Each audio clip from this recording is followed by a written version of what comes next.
இவ்வளோ நேரம் பொறுமையாக காத்திருந்த பத்திரிகை நண்பர்களுக்கு முதல்ல எங்களுடைய வணக்கம், நன்றிகள். சிறை சமீப காலத்தில் நான் பார்த்த திரைப்படங்களில், குறிப்பாக அந்த நீதிமன்ற காட்சியில் சிறை கைதியாக அப்துல் ரவூப்பாக நீதிமன்றத்துக்கு அழைத்து வரப்பட்ட அவன் நேசித்த காதலியும் நேருக்கு நேராக பார்க்கின்ற அந்த தருணத்திலிருந்து படம் முடிகின்ற வரையில் என் கண்களில் இருந்த நீர் முழுவதுமாக நான் துடைத்து கொண்டே இருந்தேன். ஒரு மிக சிறப்பான, ஒரு அற்புதமான ஒரு படைப்பை இந்த படத்தினுடைய இயக்குனர் சுரேஷ் அவர்கள், அவருடைய தாயார் ராஜகுமாரி, சுரேஷ் ராஜகுமார் என்ற அந்த இயக்குனர் திரு வெற்றிமாறன் அவருடன் பணியாற்றி இன்றைக்கு தனியாக ஒரு திரைப்படத்தை அவர் இயக்கியிருக்கிறார்.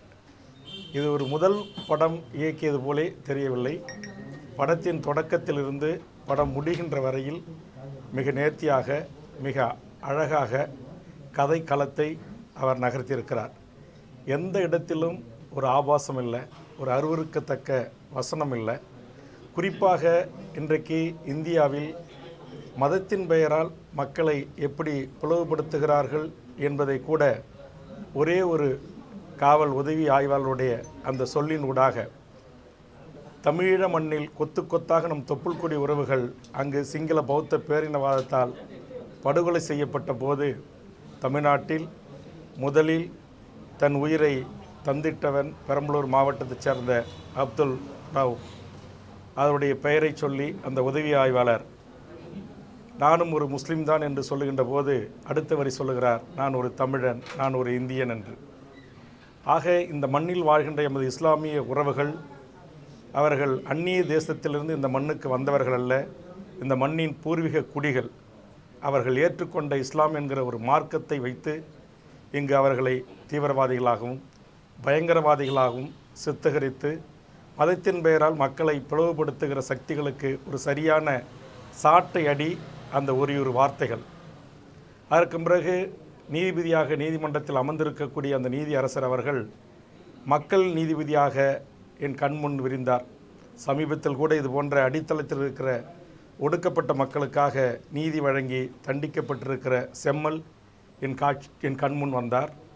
அதே நீதிபதி மாறி இன்னொரு அமர்வில் அப்துல் ரவூப் நிறுத்தப்படுகின்ற போது அமர்ந்த நீதிபதி தற்போது நீதியரசர்கள் எப்படி நீதி பரிபாலன முறையை கையாளுகிறார்கள் என்பதற்கு உதாரணமாக தான் சொல்ல வந்த கருத்தை புரிந்து கொள்ளக்கூடிய சமூகம் புரிந்து கொள்ளட்டும் என்கிற அடிப்படையில் மிக நேர்த்தியாக, அழகாக நம்முடைய இயக்குனர் அவர்கள் அதை காட்சிப்படுத்தியிருந்தார். இந்த படத்தின் கதை ஆசிரியர் அவர்களும் வசனகர்த்தா அவர்களும் படத்தின் தயாரிப்பாளர் அவர்களுக்கும் உண்மையிலேயே தமிழ் சமூகம் மிகப்பெரிய ஒரு பாராட்டுதலை எடுக்க வேண்டும். நாம் அனைவரும் சேர்ந்து அவர்களை மனதார பாராட்ட வேண்டும். அந்த அப்துல் ரவூப் என்று சொல்லக்கூடிய அந்த ஆயில் விதிக்கப்பட்ட அந்த விதிக்கப்படாத விசாரணை கைதி, அவர் கையிலே வச்சிருக்கிற அந்த மஞ்சள் பை ஒரு விநாயகர் படம் பொறித்த ஒரு பை. அவர் காதலித்த அவருடைய காதலி ஒரு இந்து சமூகத்தைச் சேர்ந்த பெண். ஆக கதை களத்தை எப்படி இரு சமூகங்களும் இந்த தமிழர் நிலத்தில் ஒரு புரிதலோடும் ஒரு பக்குவத்தோடும் வாழ்கிறார்கள் என்பதற்கு எடுத்துக்காட்டாக இந்த படத்தை நம்முடைய இயக்குனர் அவர்கள் இயக்கி தந்திருக்கிறார்கள். நாம் எப்போதும் சொல்வது போல் இது தமிழர் நிலம், இது தந்தை பெரியார், இங்கு புரட்சியாளர் அம்பேத்கர், காரல் மார்க்ஸ், இங்கு தமிழ் தேசிய தந்தை ஐயா புலவர் கலியபெருமாள், தோழர் தமிழரசன் போன்ற எண்ணற்ற தமிழ் சமூகத்தின் ஆளுமைகள் இந்த மண்ணை எவ்வளவு மிகச் சிறப்பாக தங்கள் கருத்துக்களை எடுத்து வைத்து பக்குவப்படுத்தி இருக்கிறார்கள் என்பதற்கு இந்த படத்தினுடைய ஒவ்வொரு காட்சிகளையும் நாம் ஒப்பிட்டு பார்க்கின்ற போது உண்மையிலேயே இது மிகப்பெரிய ஒரு பாராட்டுக்குரிய ஒரு படம், சமூக நல்லிணக்கத்திற்கு உரிய ஒரு படம். அதாவது மிகப்பெரிய பொருள் செலவில் இந்த படம் எடுக்கப்படவில்லை. ஒரு பேருந்து, காவல் நிலையம், சிறை, நீதிமன்றம், அவர்கள் பயணித்த மகிழுந்து, அல்லது இது போன்ற ஒரு அற்புதமாக ஒவ்வொரு கதை களத்தையும் மிக அழகாக நேர்த்தியாக நகர்த்தியிருக்கிறார்கள். நான் இந்த படத்தை உண்மையிலேயே ரொம்ப நாட்களுக்கு பிறகு விடுதலை பார்த்தேன். நான் திரையரங்குகளில் அதிகமாக படம் பார்ப்பதில்லை. இது போன்ற முன்னோட்ட காட்சியும் அதிகமாக திரை நண்பர்கள் அழைக்கின்ற போது செல்வதில்லை. காரணம், அதில் ஏதாவது நமக்கு உடன்படாத கருத்துக்கள் இருக்கலாம். ஆனால் நாம் அதை பாராட்டி பேச வேண்டும் என்கிற சூழல் நம் தள்ளப்படலாம் என்று நான் தவிர்த்து விடுவேன். ஆனால் உண்மையிலேயே இந்த படத்தை பார்க்கின்ற போது, குறிப்பாக இடைவெளிக்கு பிறகு படம் முடிகின்ற வரையில் என்னால் கண்ணீரை துடைக்கவே முடியவில்லை. அந்தளவுக்கு நம்முடைய தமிழ் மக்களின் மனங்களை மிகவும் ஒரு கனத்த ஒரு இதயத்தோடு தான் நான் இடைவெளிக்கு பிறகு அந்த படத்தை பார்த்து கொண்டிருந்தேன். அந்த வகையில் இன்றைய தமிழ்நாட்டுக்கு, தமிழ் சமூகத்திற்கு தேவையான ஒரு படைப்பை நம்முடைய இயக்குனர் அவர்கள் தந்திருக்கிறார். அவருக்கும் அவருடைய குழுவுக்கும், இது போன்ற கதையுள்ள படத்தை தயாரிப்பதற்கு முன்வந்த தயாரிப்பாளர்களுக்கும் என்னுடைய பாராட்டுக்களையும் வாழ்த்துக்களையும், இதற்கான காட்சி அமைப்புகள், ஒளிப்பதிவாளர்கள் எல்லாம். அதில் இன்னொன்று, அந்த சிறை அவர் அனுமதி பெற்று எடுத்திருக்காருன்னு நினைக்கிறேன். அது வேலூர் சிறையினுடைய அப்படியே அந்த சிறை காட்சி. நான் உடனே நம்முடைய அருமை தோழர் செந்தில்வேலிடம் சொன்னேன், இது அப்படியே சிறையில் நடப்பது போலே நடக்குது, ஒருவேளை இது அனுமதி வாங்கி எடுத்திருப்பாங்களா அப்படின்ற ஒரு சந்தேகத்தை அவர்கிட்ட எழுப்பினேன். உடனே இடைவெளிக்கு பிறகு நம்முடைய தோழர் அருள்மொழி அக்காவும் அதை என்கிட்ட கேட்டாங்க. ஆக அந்த அளவுக்கு அப்படியே ஒரு உண்மையான தத்துரூபமான காட்சிகள். அது திரு விக்ரம் பிரபுனுடைய நடிப்பு, கதாநாயகனாக அவருடைய நடிப்பு, அவருடைய காதலியாக இருந்த அவர் யதார்த்தமான அந்த நடிப்பு, அவருடைய அம்மா, அவருடைய சகோதரி, அதில் வில்லனாக நடித்திருந்தவர்கள் கூட அவரவருடைய பாத்திரத்துக்கு ஏற்றவாறு இந்த படத்தில் மிகச்சிறப்பாக தங்களுடைய அந்த கதை பாத்திரங்களை ஏற்று தமிழ் சமூகத்திற்கு ஒரு நல்ல ஒரு படைப்பை நமக்கு இயக்குனர் சுரேஷ் ராஜகுமாரி அவர்கள் தந்திருக்கிறார்கள். அவருக்கும் அவரை உருவாக்கிய அவருடைய குரு நம்முடைய விடுதலை படத்தை தந்துட்டு இன்றைக்கு தமிழ்நாடு முழுவதும் தமிழ்நாடு விடுதலை படையை, தமிழ் தேசிய போராளிகளை, புலவர் கலியபெருமாளை, தோழர் தமிழரசனை, அவரோடு அந்த படையில் நின்று பணியாற்றிய எண்ணற்ற தோழர்களை கொண்டு சேர்த்தவர்களுக்கும், குறிப்பாக அதில் காவலர்கள் அவரை பற்றி சொல்லணும். ஏன்னா நானும் பல வழக்குகளுக்காக நீதிமன்ற காவலர்களோடு பயணித்திருக்கிறேன். உண்மையிலேயே மனச்சாட்சியோடு இது போன்று கடநிலை காவலர்கள், காவல் உதவியாளர்கள், இந்த ஏட்டையா என்று சொல்லவர்கள்லாம் மனவிட்டு அந்த விசாரணை கைதிகளோடு பேசுவாங்க. அவங்களுடைய இன்ப துன்பத்தில் பங்கெடுத்து கொள்வார்கள். அந்த அளவுக்கு எப்படியாவது அவர்களுக்கு உதவ வேண்டும் என்று விக்ரம் பிரபு அவர்களுடைய அந்த கதை சார்ந்த அவருடைய நகர்வு எல்லாமே உண்மையிலேயே பாராட்டுக்குரியது. அதனால் இந்த படத்தை நான் பார்க்கின்ற போது உண்மையிலேயே நாம் ஒவ்வொரு தமிழர்களும் கண்டிப்பாக அதான் அந்த திரைக்கதை இவ்வளவு ஒரு நேர்த்தியாக, இவ்வளவு அழகாக, இப்படி மக்கள் மனங்களை வெல்லக்கூடிய, மக்கள் மனங்களில் ஆழமாக பதியக்கூடிய வகையில் இந்த கதையை திரு தமிழ் அவர் இங்கே வந்திருக்காரான்னு தெரியல, வரல, அவர் படப்பிடிப்பில் இருக்கிறாரு. அவரையும் நான் இந்த நேரத்தில் மனதார பாராட்டுறேன். அப்படிப்பட்ட அற்புதமான ஒரு கதை. அந்த வகையில் இயக்குனர் சுரேஷ் ராஜகுமாரி அவர்களுக்கும் அவர்தம் குழுவினருக்கும், இதில் நடித்த அத்தனை கதாபாத்திரங்களை ஏற்ற அத்தனை நடிகர்களுக்கும், அதுபோன்று இந்த நேரத்தில் தமிழ்நாட்டில் இதயமுள்ள காக்கி சட்டைகள் இருக்கிறார்கள் என்பதை காட்டுகின்ற வகையிலும், எல்லா படத்திலுமே காவலர்கள் என்றாலே வில்லன், காவலர்கள் என்றாலே துப்பாக்கியால் சுடுவர்கள், காவல் நிலையத்தில் கற்பழிப்புக்கு உள்ளாக்கப்படுவர்கள், அல்லது காவலர்கள் என்றாலே மனச்சாட்சி அற்றவர்கள் என்கிற நிலையை போக்கி, காவலர்களும் இந்த படத்தை பார்த்தால் தங்கள் ஒரு மகிழ்வாக கருதுகின்ற ஒரு தருணமாக இந்த படத்தை அந்த ஒற்றை தலைமை காவலராக நடித்த விக்ரம் மூலமாக காவல்துறைகளிலும் கல்நெஞ்சம் அல்ல, காவல்துறையிலும் கனிவோடு பொதுமக்களை அணுகக்கூடிய, பொதுமக்களுடைய உணர்வுகளை புரிந்து அதற்கேற்றவாறு வாய்ப்புகளை வழங்கக்கூடிய அவர் அந்த விலங்குகளை கைட்ட சொன்னதிலிருந்து, அவர்கள் இருவரை சந்திக்க வைத்ததிலிருந்து, நீதியரசர் அறைக்கு அனுப்பி அவர்கள் விடுதலைக்கு நீங்கள் நீதியரசரை முறையிடுங்கள் என்று சொன்னதிலிருந்து, அதற்கு பிறகு அந்த நீதியரசர் மாற்றப்பட்ட அந்த செய்தியை தொலைபேசியிலாக சொல்வதிலிருந்து, இதையெல்லாம் பார்க்கின்ற போது உண்மையிலேயே காவல்துறையில் இருக்கின்றவர்களுக்கும் இதயம் இருக்கிறது என்பதை அவர்களும் லட்சோப லட்ச தமிழ்நாட்டுடைய காவலர்களும் மனங்கள் குளிர்கின்ற மகிழ்ச்சி அடைகின்ற வகையிலும் இதை காட்சிப்படுத்தியிருக்கிறார். எந்த ஒரு சமுதாயத்தையோ சாதிகளையோ சமூகங்களையோ குற்றம் சாட்டாமல் மிக அற்புதமான ஒரு படைப்பை படைத்திருக்கிற நம்முடைய இயக்குனர் அவர்களுக்கு நான் சார்ந்திருக்கிற தமிழக வாழ்வுரிமை கட்சியின் சார்பாகவும் இதுபோன்று சிறையில் நீண்ட நெடிய நாட்களாக வாழ்கின்ற சிறைவாசிகளின் விடுதலைக்காக களத்தில் நின்று தமிழர் வாழ்வுரிமை கூட்டமைப்பின் சார்பாக போராடுகிற ஒருவனாகவும் ஆந்திர சிறையில், கர்நாடக சிறையில், மைசூர் சிறைகளில் வாழ்கின்ற எண்ணற்ற நம் தமிழ் உரிமைகளை மீட்பதற்காக பல முயற்சிகளை மேற்கொண்டவன் என்கிற அடிப்படையிலும் ஒரு அற்புதமான படைப்பை தமிழ் சமூகத்திற்கு தந்திட்ட இயக்குனர் உள்ளிட்ட அனைவருக்கும் என் நெஞ்சார்ந்த நன்றிகளும் பாராட்டுக்களும் வாழ்த்துக்களும். நன்றி, வணக்கம். அனைத்து தாய் தமிழ்நாட்டு உறவுகளும் உலக தமிழ் உறவுகளும் கண்டிப்பாக இந்த படத்தை திரையரங்குகளுக்கு சென்று பார்த்து இதுபோன்று எளிய குடும்பத்தில் பிறந்து எளிய பின்னணியில் இருந்து உருவாகி வருகின்ற நம்முடைய இயக்குனர் போன்ற நம்முடைய தமிழ் போன்ற படைப்பாளிகளை இந்த சமூகம் கொண்டாட வேண்டும், பாராட்டி அங்கீகரிக்க வேண்டும்.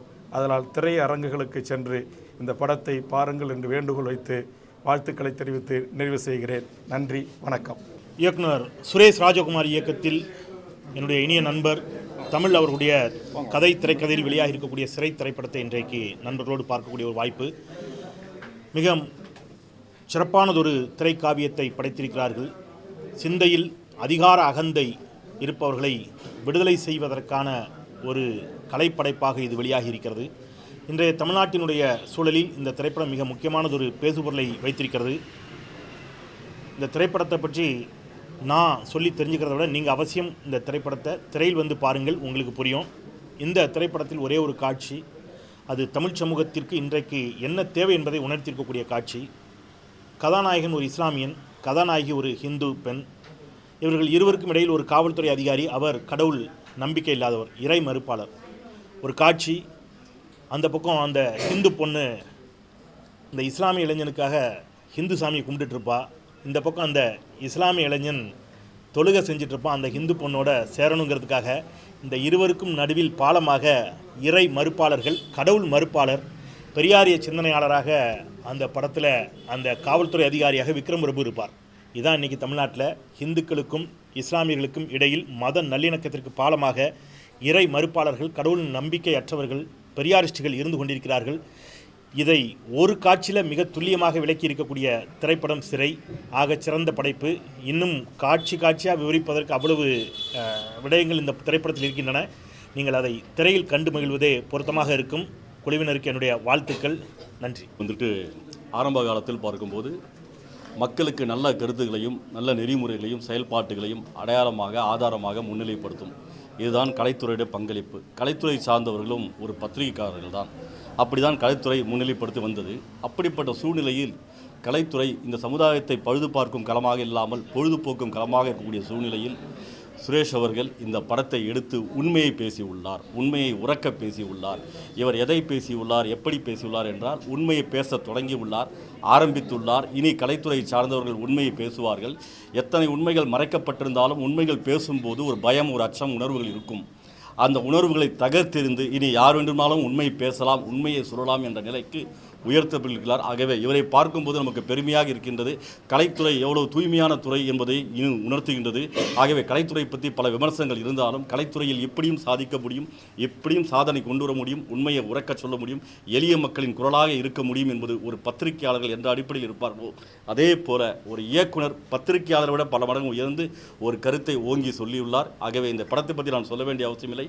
சிறை, அந்த சிறை என்று சொல்லும்போது அந்த கைரேகையுடன் அந்த எழுத்துக்கள் பதிவுபட்டிருக்கின்றன. ஆகவே காலகாலமாக பழியை சுமத்தப்பட்ட ஒரு நிலையை அதை அகற்றி மனித நேயத்துடன் ஒன்றுபட்டு வாழலாம் என்ற கருத்தை, ஆழமான சிந்தனையை விதைத்துள்ளார்கள். கண்டிப்பாக இதை விதைத்த நிலையில் பார்க்கும்போது பெரும் ஆழமரமாக இந்த சமுதாயத்தில் ஒரு மாற்றத்தை ஏற்படுத்துகின்ற நம்பிக்கை இருக்கின்றது. நான் மதிப்பிற்குரிய சுரேஷ் அவர்களுக்கு என்னுடைய உள்ளார்ந்த நெஞ்சாத நன்றியை தெரிவித்துள்ளேன்.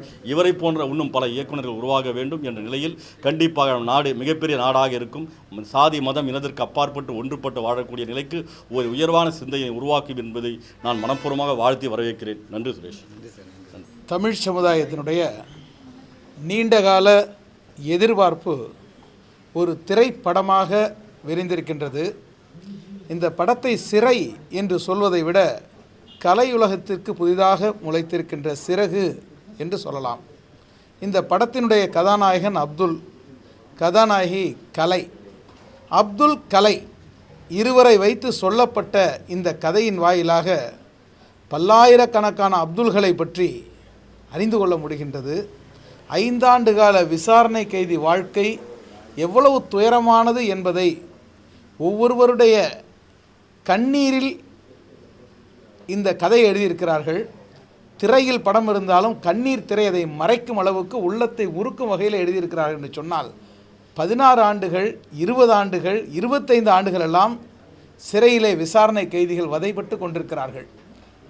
காவல்துறையில் இருக்கின்ற பல கொடிய குணம் கொண்டோரை தாண்டி மனிதம் கொண்ட பலர் இருக்கிறார்கள் என்பதை இந்த படம் காட்டுகின்றது. அதே போல் நீதித்துறையிலே இருக்கின்ற மனசாட்சி உள்ளவர்களை அடையாளம் காட்டுகின்றது. இருளும் ஒளியும் இணைந்து வருவது போல இந்த படத்திலே அதிகாரத்தை தவறாக பயன்படுத்தி அப்பாவிகளை தண்டிப்பவர்கள், தன்னுடைய குறைந்தபட்ச அதிகாரத்தை பயன்படுத்தி ஏதிலிகளை, எளியவர்களை காப்பவர்கள் என்று 2 பரிமாணங்களையும் இந்த படம் காட்டியிருக்கின்றது. படத்தின் கதை குறித்து, அதில் வருகின்ற மதம் குறித்து பேசுவதற்கொன்றுமில்லை. இதில் மதம் வெவ்வேறாக இருக்கிறது என்பதை தாண்டி மனிதம் ஒன்றாக இருக்கின்றது. அதுதான் இந்த படத்தினுடைய உச்சமாக இருக்கின்றது. எளிய மக்களுடைய இதயங்களை தொடக்கூடியதோடு இந்த நாட்டின் மனசாட்சியை உலுக்கி இருக்கின்றது.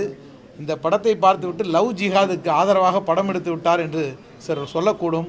ஆனால் இந்த படம் மனிதத்தை பேசுகின்றது, மனசாட்சியை தொடுகின்றது. ஆதரிக்கத்தக்க, வரவேற்கத்தக்க அருமையான படம். நன்றி. சிறை படம் பார்த்தேன்.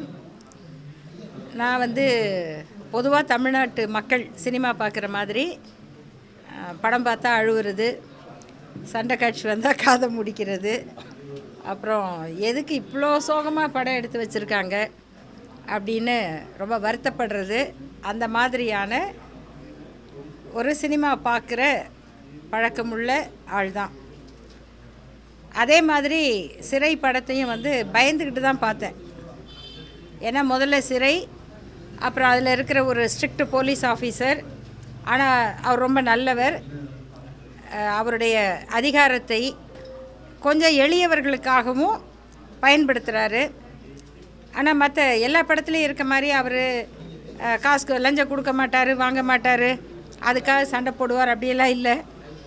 எங்கே காசு கொடுக்கணுமோ அவரே லஞ்சம் கொடுக்குறாரு. இந்த மாதிரியெல்லாம் ஒரு யதார்த்தமான மனிதன் சிறைத்துறையில்.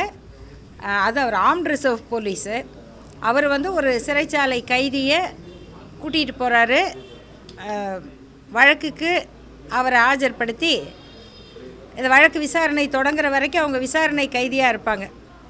அந்த மாதிரி கூட்டிகிட்டு போகிற பயணத்தில் பார்க்குற அவர் கூட்டிகிட்டு போகிற ஒரு கைதி, அந்த கைதியோட ஒரு கதை, அதுதான் அந்த படம். அது கதையெல்லாம் நம்ம சொல்ல வேண்டியதில்லை. என்னென்னா நிறைய பேர் கோர்ட்டை பார்க்குறவங்களுக்கு தெரியும். கொஞ்சம் ஒரு கோர்ட்டுக்குள்ளே போய் பார்க்கணும், ஒரு கிரிமினல் கோர்ட்டுக்குள்ளே போய் பார்க்கணும். ஒரு பஸ்ஸு நிற்கும், அங்கேருந்து கைதிகளை விலங்கு போட்டு கூட்டிகிட்டு வருவாங்க. அந்த பஸ்ஸு வர்றப்ப ஒரு 10 குடும்பம் எந்திரிச்சு ஓடும் அந்த பஸ்ஸை நோக்கி. போலீஸ் பஸ்ஸோ இல்லை வெளியிலேருந்து வர்ற வண்டியோ அந்த கைதிகளை கூட்டிகிட்டு வர்ற அந்த வண்டியை நோக்கி ஒரு 10 குடும்பம் ஓடும். அவங்க கையில் சாப்பாட்டு பொட்டலம் வச்சுருப்பாங்க, வேறு ஏதாவது கையில் அந்த பையனுக்கோ அந்த அப்பாவுக்கோ அண்ணனுக்கோ கொடுக்கறதுக்காக தூக்கிட்டு ஓடுவாங்க. அவங்க திரும்பி போகிறப்போ அவங்க அப்படியே அதை பேசிக்க முடியாமல் ஏதோ 4 வார்த்தை பேசிட்டு போவாங்க. அவங்க எதுக்கு இப்போ கோர்ட்டுக்கு வந்தாங்க, எதுக்கு திரும்பி போகிறாங்க யாருக்கும் தெரியாது. அப்படி ஜட்ஜி கேட்பார், ஓகே அடுத்த வாய்தா அப்படின்னு தேதி போடுவாங்க. இப்படியான லட்சக்கணக்கான வழக்குகள் நாடு முழுக்க இருக்குது. அப்படி அழைச்சிக்கிட்டு கோர்ட்டுக்கு வந்துட்டு போகிற ஒரு கைதி, அவர் ஒரு முஸ்லீம் கைதியாகவும் இருந்துட்டா என்னென்ன பிரச்சனை அவருக்கு இருக்குது, அந்த அவருடைய வழக்கு தான் என்ன அப்படிங்கிறத அப்படி ஒரு 2 மணி நேரம் நமக்கே அப்படியே சீட்டு நுனியில் உட்காந்துக்கிற மாதிரியாக இயக்குனர் சொல்லியிருக்காரு. அதே மாதிரி நான் சொன்னேன், எனக்கு துயரமான படங்கள் அவ்வளோ பிடிக்காது. சில சமயம் கேட்டுக்குவேன் முன்னாடியே, கடைசியில் என்ன ஆகும் அப்படின்னு. இல்லை ஏங்க அதை கேட்டால் படம் எப்படி இருக்கும்பாங்க. ஆனால் அந்த கடைசியில் என்ன ஆகுங்கிறது தான் ரொம்ப முக்கியமான ஒரு கேள்வியாக இருக்கும். இந்த படத்தை வந்து பார்க்கணும். இந்த கதை கிளைமேக்ஸ் எல்லாம் இல்லை, இந்த படத்தை வந்து நம்ம பார்க்கணும். நாட்டில் நம்மளை சுற்றி என்ன நடந்துக்கிட்டு இருக்கு, நம்ம பார்க்குற மனிதர்களோட வாழ்க்கையில் என்ன நம்ம பார்க்காத பக்கம், நம்ம ஒருத்தரை பற்றி எப்படி நினைக்கிறோம், அவங்களுக்கு பின்னாடி என்ன இருக்குது அப்படிங்கிறதையும் இவ்வளோ ஒரு சுவாரஸ்யமாக கதை சொல்லணும் அப்படின்னா அது உண்மையிலேயே பெரிய வேலை தான். இந்த மாதிரி ஒரு கதையை அதை ஒரு நிமிடம் கூட நமக்கு ஒரு சோர்வு தட்டாமல், பாட்டு வருதா டைமை பார்க்காம அப்படி கிடுகிடுன்னு ஓடுற மாதிரி எடுத்திருக்கிறதுக்காக இயக்குனர் சுரேஷ் தானே, சுரேஷ் ராஜகுமாரி, அவங்க அம்மா பேரை வேற கூட வச்சுருக்காரு. அதுக்கு முழுமையான ஒரு மரியாதையை கொடுத்துருக்காரு. நம்முடைய இயக்குனர் சுரேஷ் ராஜகுமாரிக்கும் இந்த படத்தினுடைய தயாரிப்பு அவங்களுடைய குழுக்களுக்கும் என்னுடைய பாராட்டு தெரிவிச்சுக்கிறேன். கண்டிப்பாக நம்ம என்னை மாதிரி படம் பார்க்கணுன்னு ஆசைப்படுற எல்லாருமே இந்த படத்தை பார்க்கணும். அவ்வளோதான். வணக்கம். அண்ணன் சுரேஷ் ராஜகுமாரி அவர்களுடைய மிக சிறந்த சமூக கண்ணோட்டத்தோடு சிறை படத்தை எல்லாரோட சேர்ந்து நானும் பார்க்கக்கூடிய வாய்ப்பை பெற்றேன். பொதுவாக படம் பார்க்குறது அப்படின்னா அந்த 2 மணி நேரம் உட்கார்ந்துருக்கணும், அந்த சத்தத்துக்கு பயந்துட்டு இல்லை வரக்கூடிய காட்சிகளுக்கு பயந்துட்டு தேட்டர் பக்கமே வராத என்னை போன்ற இளைஞர்கள் இருந்தீங்கன்னா நீங்கள் நிச்சயமாக இந்த படத்தை பார்க்கணும். ஏன் அப்படின்னா நிறைய இடங்களில் சமூகத்தினுடைய குறியீடுகளை காமிச்சிருக்காங்க. குறிப்பாக நம்ம தலைமுறைக்கு மறைக்கப்பட்ட பெயர்களை திரும்ப எடுத்திருக்காங்க. முன்னாள் நீதியரசர் நீதிபதி ஐயா ரத்னவேல் பாண்டியன் அவர்களுடைய பெயரை எந்த இடத்துல பயன்படுத்தணுமோ அந்த இடத்துல ரொம்ப சரியாக பயன்படுத்தியிருக்காங்க.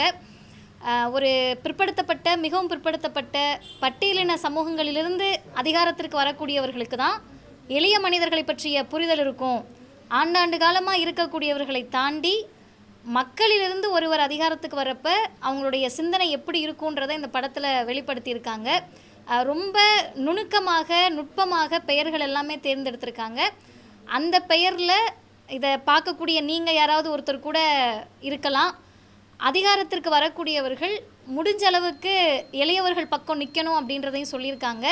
குறிப்பாக இஸ்லாமியர் பெயர் அப்படின்னு சொன்னாலே இந்த சமூகம் அவங்களை என்னவா பார்க்குது, அதுவும் இந்த குறிப்பிட்ட ஒரு 10 வருடத்தில் 15 வருடத்தில் தமிழ்நாட்டில் கூட இஸ்லாமியர்கள் மீதான பார்வையை குறிப்பிட்ட சமூகத்தினர் எப்படி மாற்றிருக்காங்கன்றதையும் ரொம்ப ஆழமாக பதிவு செஞ்சுருக்காங்க. பெண்கள் அப்படின்னு சொன்னாலே அவங்க வந்து ரொம்ப வெக்கத்தோடு இருக்கணும், நாணத்தோடு இருக்கணும், தன்னுடைய காதலை கூட மறைச்சிட்டு பெண்மையை பாதுகாக்கணுன்ற தேவையெல்லாம் இல்லை. ஒரு பையனை பிடிச்சிருந்தா அந்த பொண்ணே போய் சொல்லலாம், அந்த பையன்தான் வேணும் அப்படின்னு சொன்னால் அதுக்காக உறுதியாக நிற்கலாம். உறுதியாக நிற்கிறப்ப ஒரு ஜாதிய சமூகம் அதற்கு எதிராக இருக்குது அப்படின்னு சொன்னால் இன்னொரு பொண்ணு அவங்கள பிரெயின் வாஷ் பண்ணி அந்த பையனுக்கு எதிராக மாற்றுவாங்க அப்படின்றத தாண்டி இன்னொரு பொண்ணும் அவங்க கூட நிற்க முடியும். குடிகாரனாகவே இருந்தாலும் பரவாயில்ல, சொந்த ஜாதிக்காரன்றதை தாண்டி நல்ல மனிதர்களை தேடுங்க, மதம் ஜாதியை கடந்து மனிதர்களை தேடுங்கள், எளியவர்கள் பக்கம் அதிகாரம் இருக்க வேண்டும் அப்படின்றத சொல்லியிருக்காரு. நாங்கள் சட்டம் படிக்கிறப்ப ஹியரிங் போத் சைட்ஸ் அப்படின்னு சொல்லி இயற்கை நீதி நேச்சுரல் ஜஸ்டிஸ் அப்படின்னு வரும். அந்த ஹியரிங் போத் சைட்ஸ் பெரும்பாலும் கேட்கப்படுகிறதா அப்படின்ற கேள்விக்கு இந்த படம் பதில் கொடுத்துருக்கு. ஒரு பக்கம் மட்டும் கேட்டு எழுதப்படக்கூடிய தீர்ப்புகளோ அல்லது எந்த பக்கமுமே கேட்காமல் நாள் தள்ளி விசாரணை கைதியாகவே இருந்தால், அதுவும் அவர் இஸ்லாமியராக இருந்தால் அவங்க நிலைமை என்னவா இருக்குன்றத சொல்லியிருக்காரு. எல்லா வகையிலும் சமூக கண்ணோட்டத்தோடு இன்றைய தலைமுறைக்கு தேவையான ஒன்றை ஒரு 10 புத்தகம் படித்து தெரிஞ்சுக்கிறது, நிறைய மேடை பேச்சுகள் கேட்டு தெரிஞ்சுக்கிறத ஒரு 2 மணி நேரத்தில் எந்த அளவிற்கு வணிக ரீதியாகவும் அதை தொட முடியுமோ அந்த இடத்தில் தொட்டிருக்கிறார்கள். அனைவரும் அதை நிச்சயமாக திரையரங்கில் போய் பார்க்க வேண்டும். அனைத்து தோழர்களுக்கும், குறிப்பாக இந்த படத்தினுடைய குழுவினருக்கும், இயக்குனர் அண்ணன் சுரேஷ் ராஜகுமாரி அவர்களுக்கும் மனம் நிறைந்த பாராட்டுக்கள். நன்றி.